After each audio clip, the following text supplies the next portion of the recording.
A'oudou billah minash shaitanir rajim, bismillahir rahmanir rahim, assalamu alaikum.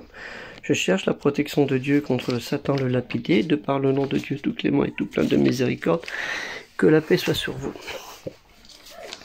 Ce matin et en fin d'après-midi jusqu'à vers 16 h, j'ai travaillé pendant près de 8 heures sur le sujet, la vidéo Les Arabes, que j'avais expliqué sur ma dernière petite vidéo, en montrant un peu les outils de travail que je vais utiliser, les livres et autres.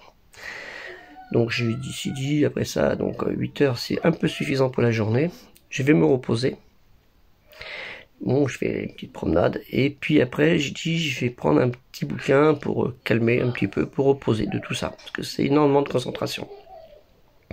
Et j'ai repris un livre que j'avais lu un petit peu, de Freya Stark. Je ne sais pas si vous connaissez Freya Stark. Freya Stark, en fait, c'est une Anglaise, née en 1893 à Paris, et qui est décédée à l'âge de 100 ans, le 9 mai 1993 à Asolo, en Italie.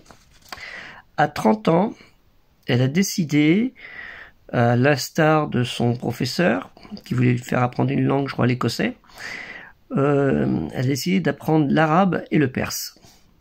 Vers l'âge de 42 ans, elle a été l'une des rares femmes non arabes à voyager dans la péninsule arabique et particulièrement dans le sud de l'Arabie, tout ce qui est l'Hadramaout, le sud de l'Arabie. Un mot, Hadramaout, ça vient aussi, c'est un nom qu'on trouve dans la Bible, qu'on trouve dans la région du Yémen, excusez-moi. Donc, Freya Stark, en fait, le livre s'appelle La route de l'encens. Voilà, La route de l'encens, un voyage dans l'Hadramaut. Et je lisais, ce qui est assez intéressant, parce que je lisais choses, et elle parlait dans le livre, pourquoi, alors je ne vais pas rentrer dans le détail très loin, pourquoi ne venons-nous pas à Bir Ali, suggéra-t-il. Je m'y arrêtais, peut-être à mon retour, je m'arrêterai peut-être à mon retour. Mais vous êtes une Nasrania, c'est-à-dire une chrétienne, dit l'un d'eux, un homme à la peau plus claire, la tête enturbanée de cachemire jaune, un luxe, vous brûlerez en enfer. L'assemblée de toute évidence était convaincue de l'exactitude de cette assertion, mais déplorait la manière brutale dont elle était exprimée. Pour ma part, je n'étais nullement disposé à approuver et objectais que les Nazaras sont un peuple du livre, Oula el-Kitab.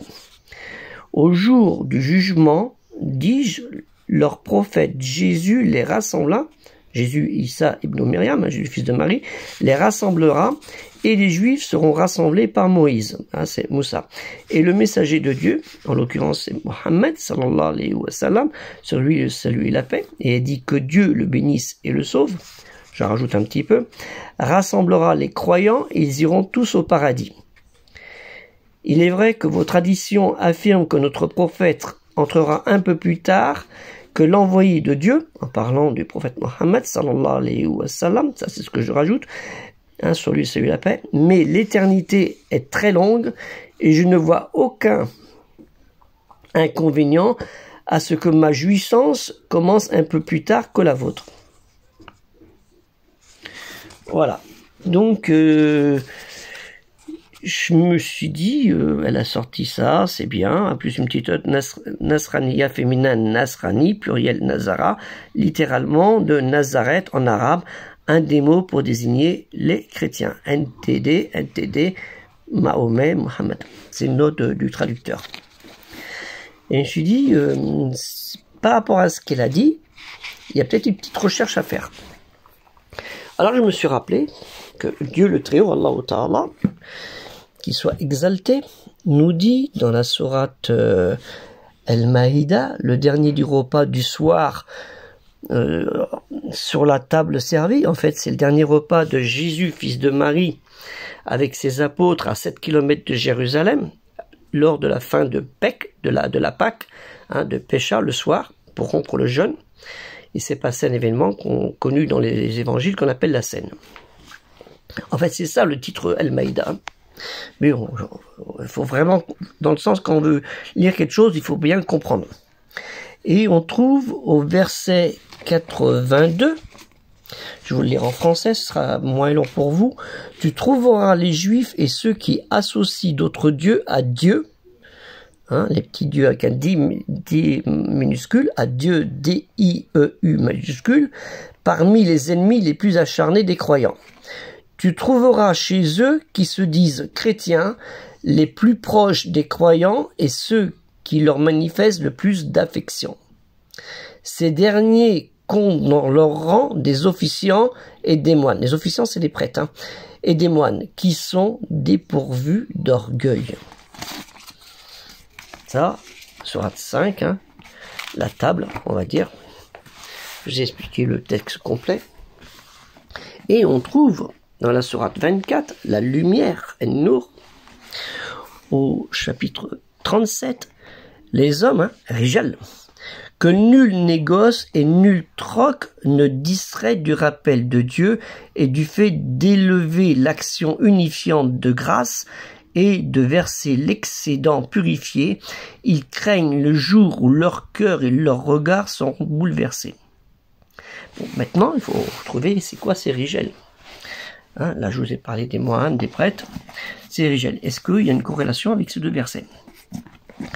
Alors là, c'est ce que j'ai pris, c'est la traduction du Coran par Malek Shebel. Et là, c'est aussi par Maurice Gloton. Donc j'ai pris deux versions. C'était plus facile pour lire. Et on voit la note de Régis Blacher. Alors c'est un livre qui date des années 50. Hein, c'est un livre qui vaut dans les 200 €, je crois à peu près. Les 2 volumes, et 3 volumes. Elles sont plutôt rares, et qui a été fait pour l'armée en général. Et on trouve sa petite note. Alors, Régis Blacher, c'est un arabisant et professeur d'arabe, qui parlait très très bien l'arabe et connaît bien la grammaire arabe.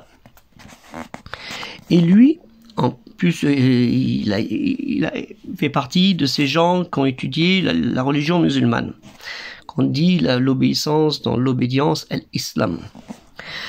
Il met dans sa note, alors il faut que je le retrouve, 37, excusez-moi, cette interprétation est suggérée probablement par l'antithèse contenue dans les versets 39 et suivants.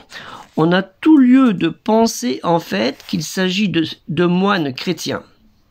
Et dans le 67 au verset 20, sourate 20 égale 21-73, on a un trait identique appliqué aux Israélites. Voilà, donc c'était un petit peu par rapport à la colère du monsieur qui s'est fait même réprimer, d'après on voit le livre, et que un des chefs, parce qu'elle était invitée à un repas, et un des chefs a pris le type carrément comme une sauterelle, ou un cafard, ou ce que vous voulez, hein, ou une bête qui traînait par terre, il l'a éjecté de l'assemblée carrément. Et parce que je savais bien dans la mentalité, je sais pas si vous avez ceux qui ont été dans les pays arabes, je parle arabe, pays arabe d'Arabie, Yémen ou l'Arabie de maintenant, recevoir un hôte, c'est sacré.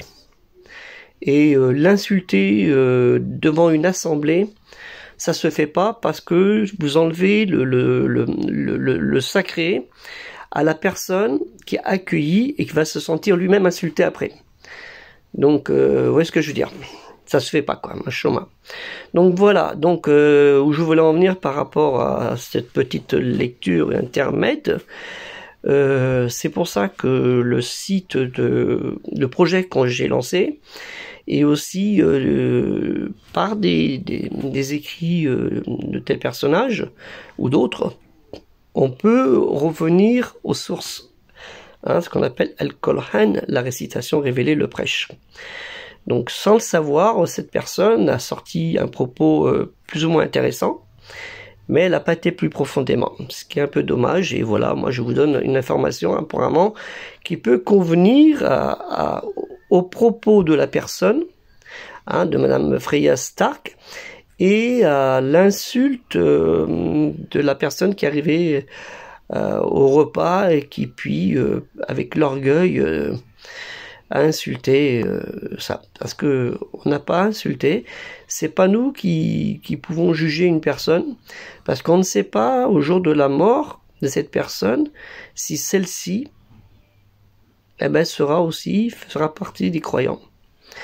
Hein, je parle musulmans, des obéissants, dans l'obédience à Dieu seul, l'unique, non engendré, qui n'a pas été engendré. Voilà, c'est tout ce que je voulais dire. Et je retournerai demain, Inch'Allah, à mon travail sur les Arabes. Et c'est pas une mince affaire, parce que c'est pas si simple que ça. Hein, il faut lire beaucoup de livres, beaucoup de références. Bon, il y a aussi d'internet qui aide. Hein, parce qu'on a les livres, on peut retrouver, et puis pour copier-coller le texte, c'est un peu plus rapide que de taper à la machine, enfin à la main. Avant, je tapais à la machine à écrire. J'étais un pro. Hein. Et enfin bref. Voilà, donc c'est très important. Vous voyez, c'est le genre de livre que je conseille à lire. Hein, Freya Stark, Les routes de l'encens, un voyage dans l'Adramaut. Enfin, de ce qui en reste, hein, malheureusement. Donc, je vous invite à prendre conscience de cela, que quand vous êtes en compagnie d'une personne, l'insulte, elle n'est pas bonne, et puis Dieu nous le dit dans Al-Qur'an, la récitation révélée, n'insultez pas les gens de peur que ça vous retourne sur vous. C'est pas moi qui le dis, c'est Dieu qui vous le dit. Vous pouvez le retrouver dans la sourate, je vous laisse un petit peu la recherche. Alors, salam alaikum, que le salut et la paix de Dieu soient sur vous.